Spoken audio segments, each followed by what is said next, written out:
Hello guys and welcome back to the channel. On today's episode we're going to be talking about the forming of the foundation for our shop. This is the 4th episode in our shop building series. So if you're new here, I encourage you to watch the first few episodes first. I think I'm just going to make them all into a playlist and I'll link them down below for you guys. But again, if you're new here, welcome. Some exciting news this morning.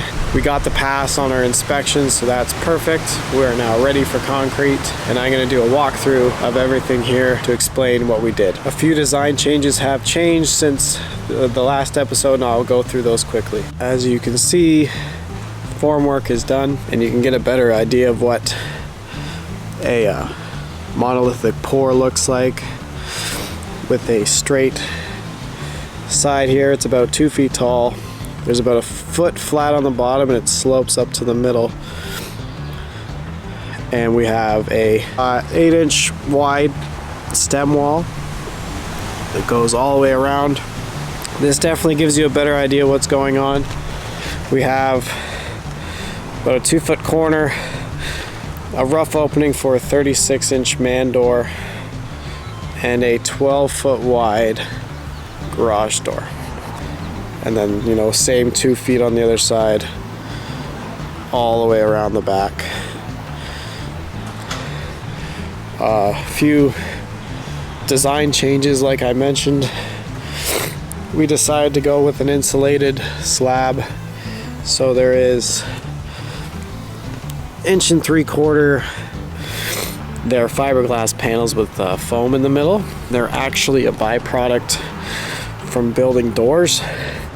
When an entry door is made and they want to do like a glass insert, they'll cut the middle out and then they're just left with a bunch of these pieces that are roughly 22 wide by 60.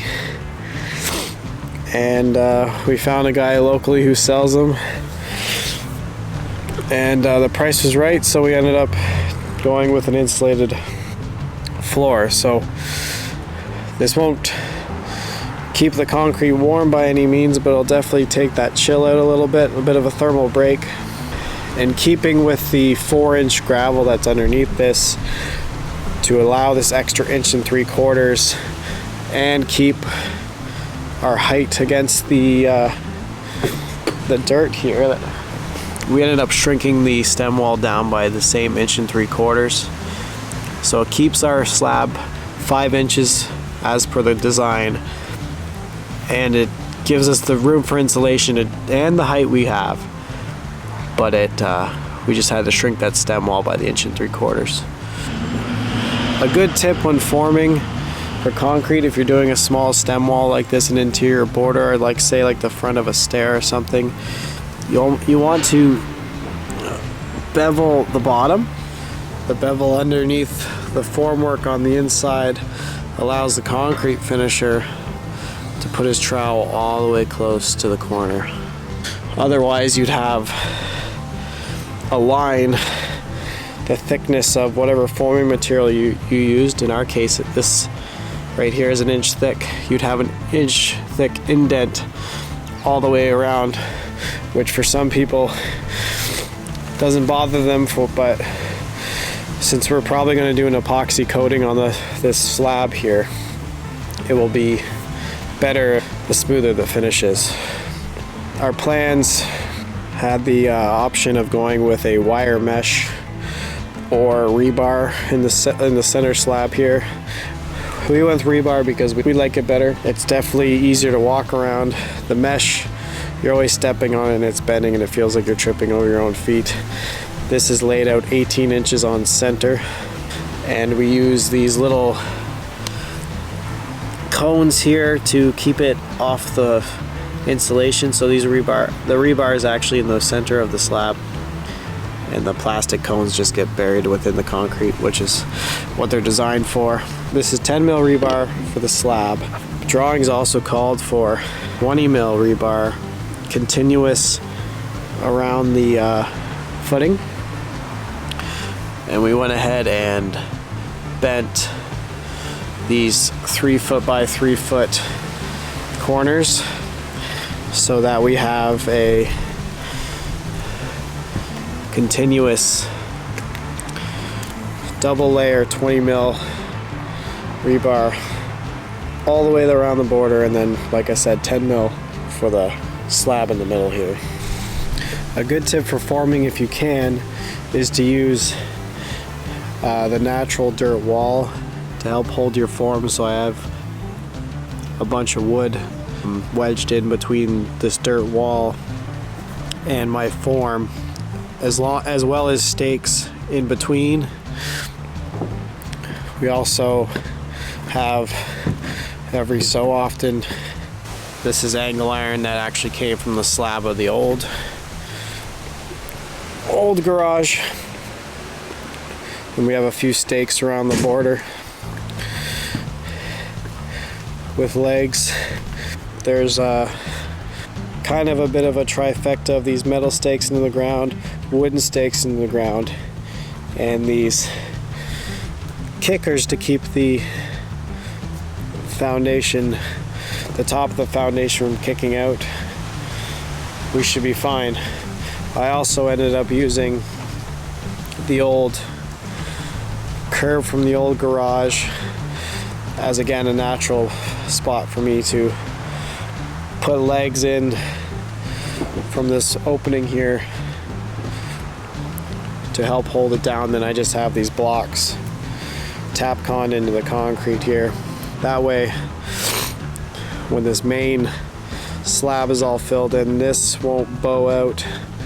I would hate for this to be poured and then have this weird smile on the front of the garage. I nailed on these spacers at the top about every 3 feet. That keeps my stem wall exactly 8 inches wide all the way around.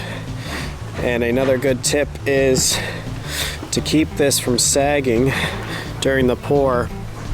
We took a piece of flat bar and only drove it into the ground by an inch or so and put a screw in it so at where this is level, and then during the pour we'll remove this, wiggle it back and forth and pull it out before the concrete's cured.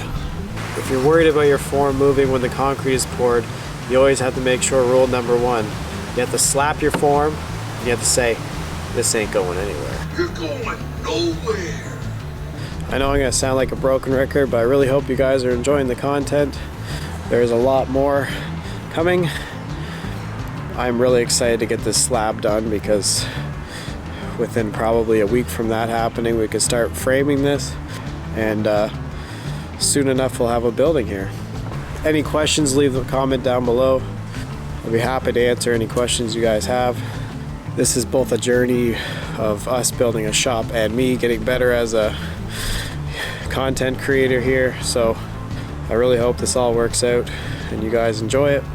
I not only hope that you guys enjoy the content, I really hope this encourages people to get out there and get after it and do the things they've always wanted to do.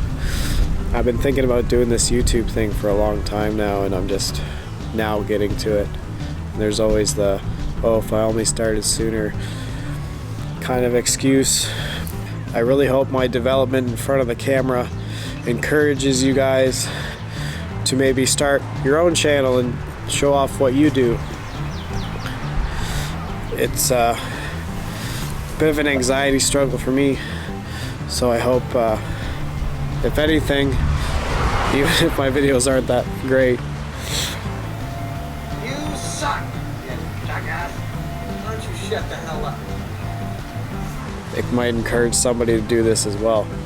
Know that it's okay to make mistakes, because that's where we learn how to correct them. A lot of this construction renovation stuff is just problem solving and fixing mistakes. It's easy to look at a job like this garage here and think it's a huge undertaking, but when it comes down to it, it's just a bunch of small jobs adding up into one big one. Thank you for joining me on my journey. Next week I'm hoping there's concrete in here. Thanks for watching. Subscribe to my channel to see if these forms are strong enough or not. I really hope so.